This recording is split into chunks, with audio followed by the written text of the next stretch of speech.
ka ba ang tao mamamatay? Oo. Naniniwala ka hindi ka mamamatay kung hindi pa gusto ng Diyos. Nasa Biblia yun. 10:29 ng Mateo. Kahit maya, hindi mahuhulog sa lupa kung hindi pa yung tulot ng Diyos. So, hindi ka mamamatay kung hindi pa gusto ng Diyos. Kung hindi pa gusto ng Diyos, huwag ka matakot mamatay. Kasi, pag natatakot ka mamatay, parang natatakot ka sa gusto ng Diyos. Ang paniwalaan mo, mamamatay ako pag gusto ng Diyos.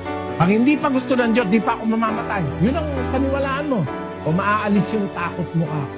Kaya ka lang kasi ako natatakot ka mamatay, matakot ka malugi na. Yung lahat ng takot na yun, yun ang nagiging dahilan ng depression.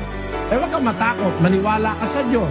Bakit mo po problemahin na mamamatay ka lang pag gusto na ng Diyos? Kung hindi naman gusto ng Diyos, di ka pa naman mamamatay.